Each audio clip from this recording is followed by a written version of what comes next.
Dawn had barely formed a line on the eastern ridge when the valley below erupted with the sound of engines. 4 Japanese supply trucks grinding through the dust, their silhouettes trembling in the early light. The air was still cool, heavy with the smell of cordite from the night's fighting, and the distant rumble of artillery echoed like a slow heartbeat across the hills. Near a shattered stone terrace overlooking the road, a single Allied gunner stood beside a weapon that normally required an entire crew. The field gun, its metal chilled by the night, waited in silence, its barrel fixed toward the narrow pass where the convoy approached. He had no loader, no spotter, no help to run the breach or swing the trail. Just one man in a landscape torn open by war. He wiped the grit from his face, set his boots against the earth, and gripped the traverse wheel with hands still shaking from exhaustion. Below, the Japanese drivers had no idea a cannon lay aimed directly at them, operated not by a full detachment, but by one determined gunner refusing to leave his post. And his decision in these few silent seconds would only make sense when seen against the wider chaos surrounding him. The events in that narrow valley were part of a much larger struggle unfolding across the Pacific in 1943. By mid-year, Japan's supply lines in several contested regions, New Guinea, the Solomons, and the Central Pacific Islands, were under increasing pressure. Allied forces were learning to exploit terrain, attrition, and firepower in ways the Imperial Japanese Army had not anticipated. In these harsh landscapes, logistics convoys became lifelines, and any successful strike against them could tilt an entire front. Along remote jungle tracks and steep mountain passes, Japanese transport units worked tirelessly to push ammunition, rations, and medical supplies toward forward battalions. In many areas, these convoys moved at dawn or dusk to avoid air attack. But the terrain also limited their routes, forcing them through predictable choke points, narrow ridges, shallow valleys, and carved-out roads that allowed a single, well-placed gun to dominate the entire passage. This was the environment in which small Allied detachments were ordered to delay, disrupt, or destroy Japanese movements, using whatever weapons they could keep operational.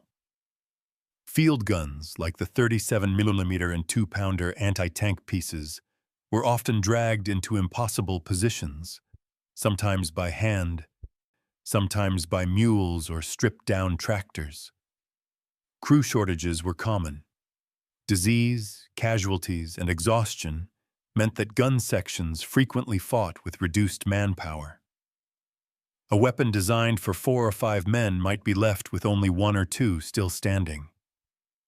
In such conditions, the difference between holding a position and losing it sometimes came down to a single operator's willingness to do the work of an entire gun crew. Reports from multiple campaigns describe isolated gunners who continued firing even after their teams had been wounded or scattered, men who kept the breach cycling alone, hauling shells with blistered hands, and adjusting fire without support.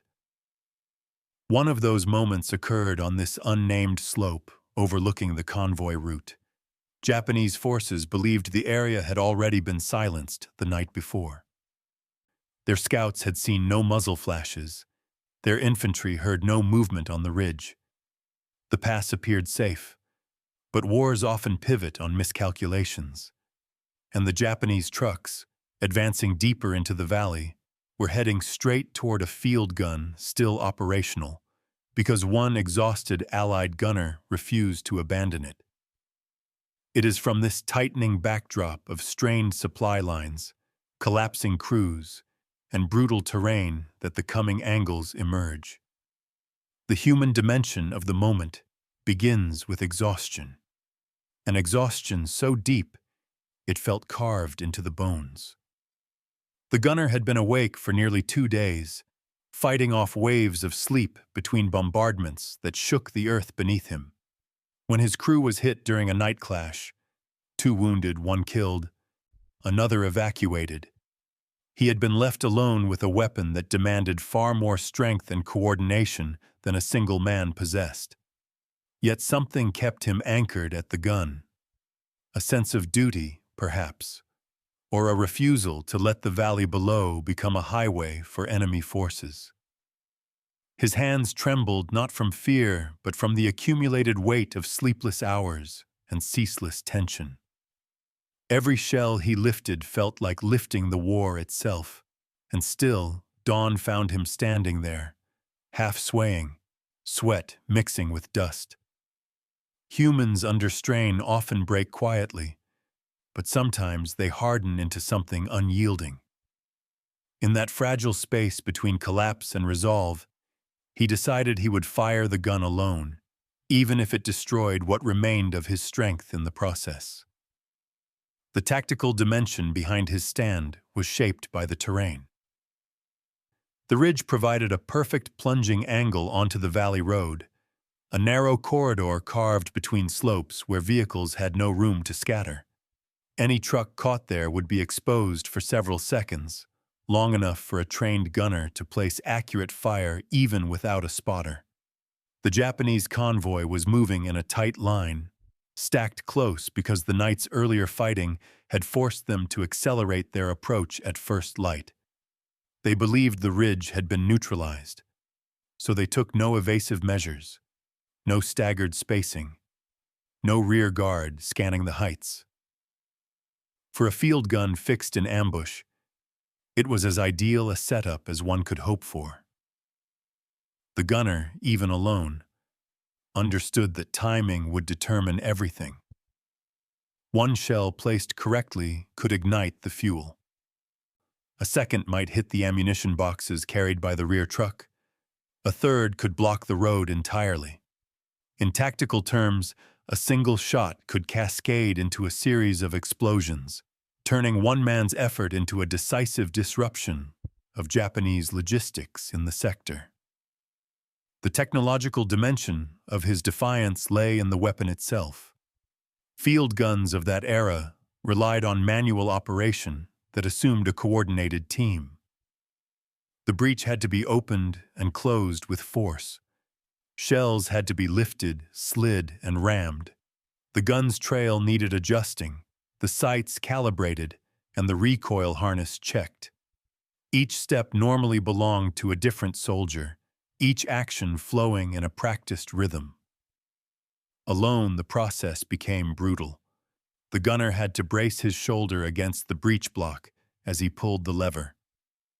He used his knee to help steady the shell as he loaded it. He planted his boots in the mud to keep from being shoved back by recoil. Early war, the Japanese trucks often carried crates of ammunition, fuel barrels, or engineering charges, volatile cargo that turned any accurate hit into an inferno. The field gun's calibration, even after a night of fighting, remained tight. That mechanical reliability, forged in factories far from the battlefield, became his strongest ally.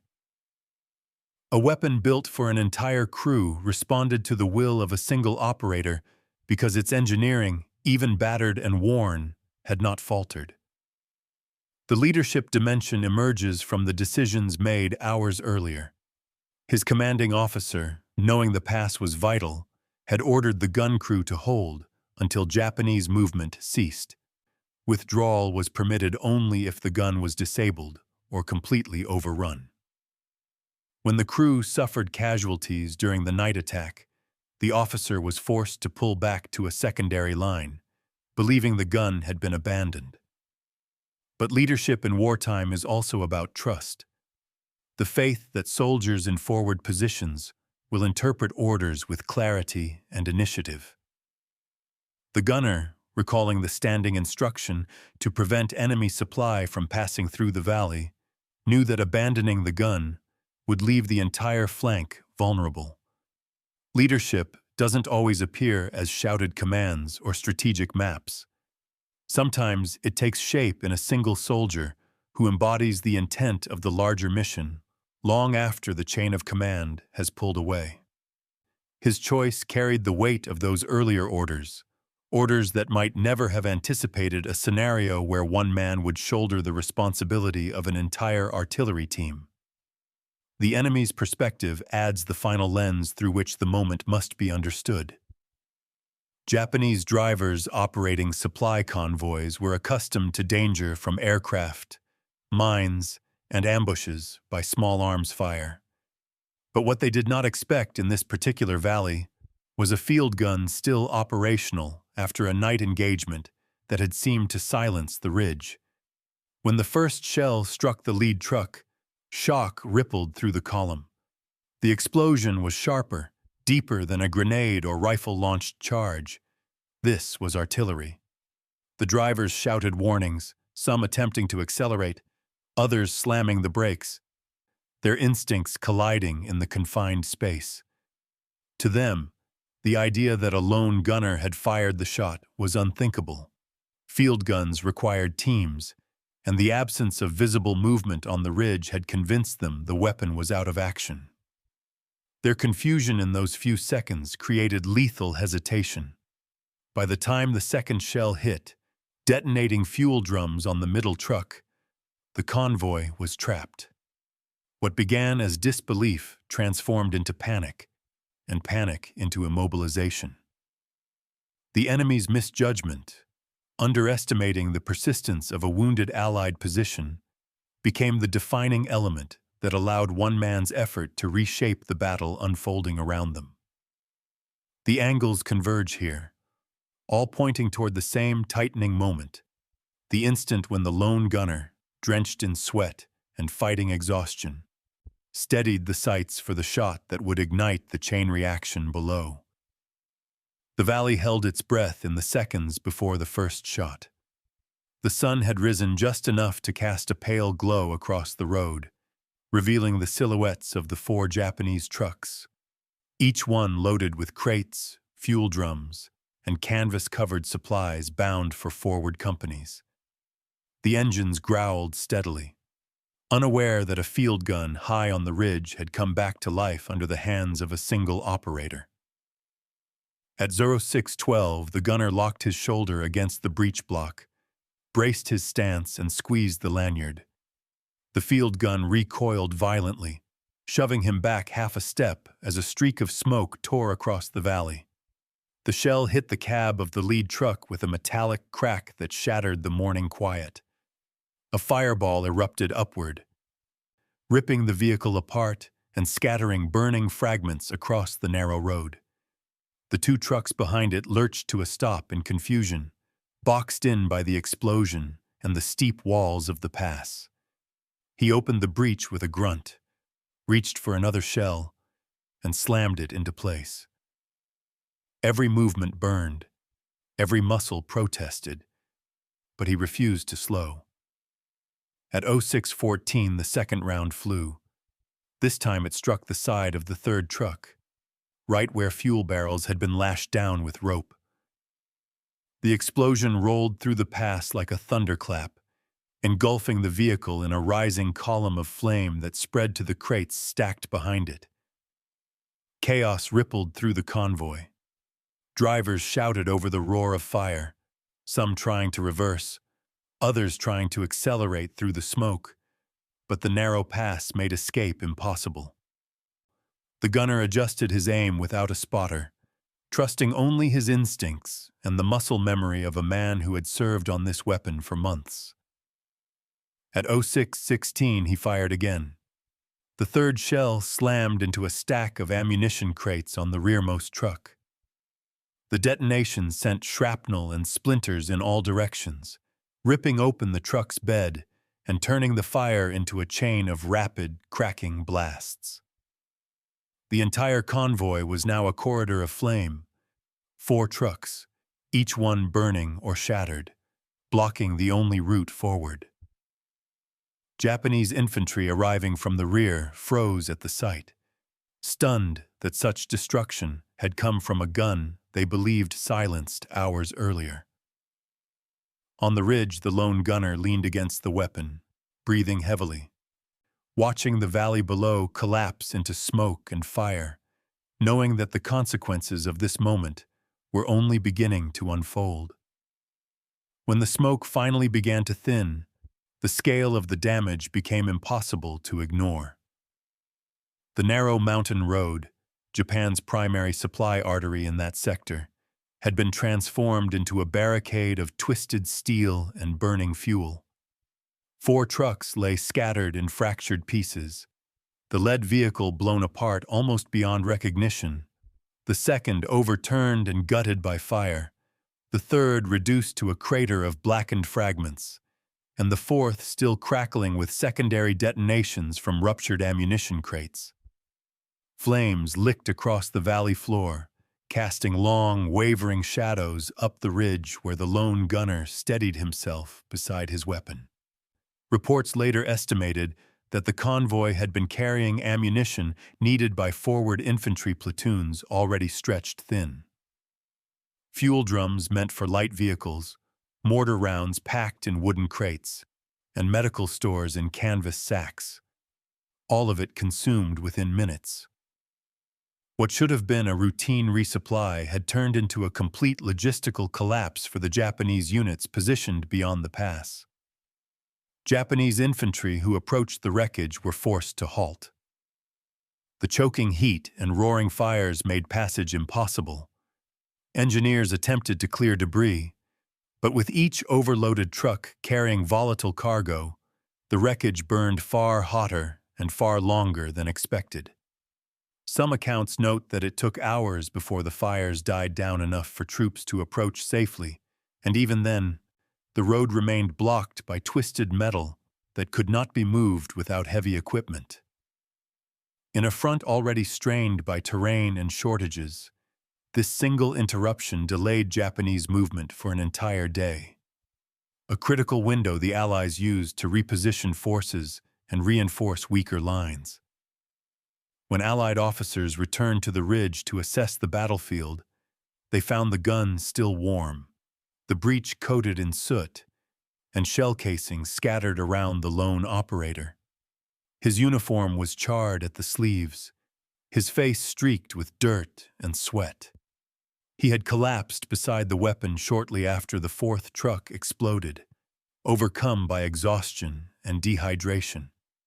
But he was alive, and conscious enough to explain, in halting words, how he had kept the gun firing alone through the dawn. His action was entered into the battalion's reports as a notable act of initiative and persistence under extreme conditions, though those reading the terse line in a typed document would never fully understand what those few minutes of fire and smoke had meant for the course of the fight. And yet, even after the fires burned out and the valley fell silent, the deeper meaning of the moment remained tied to something larger, something that reached beyond tactics or destruction into the human lessons carried forward from such acts. In the quiet that followed the battle, the ridge returned to what it had been before the war, just a slope of earth, stone, and wind. The smoke drifted away. The fires in the valley cooled into patches of blackened metal, and the urgency of combat faded into the stillness that only comes after violence ends. Yet the image of one man standing beside a gun built for a team remained etched into the memory of everyone who later walked that ground. It reminded them that wars are not only shaped by sweeping strategies or massive offensives, but by small moments where an individual's resolve cuts through the machinery of conflict. A single soldier cannot shift an entire front alone, but he can create a delay that ripples outward, affecting timetables, altering supply chains, and forcing decisions at higher levels. In this case, the destruction of those 4 trucks became one of many such ripples that, when added together across countless valleys and ridges, slowly eroded the momentum of a once expanding empire. The Japanese infantry who found the wreckage later could not understand how a lone operator had achieved such damage.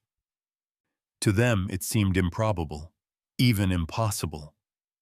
But war tends to produce such improbable acts, Not because soldiers possess extraordinary strength, but because circumstances draw from them every remaining measure of determination.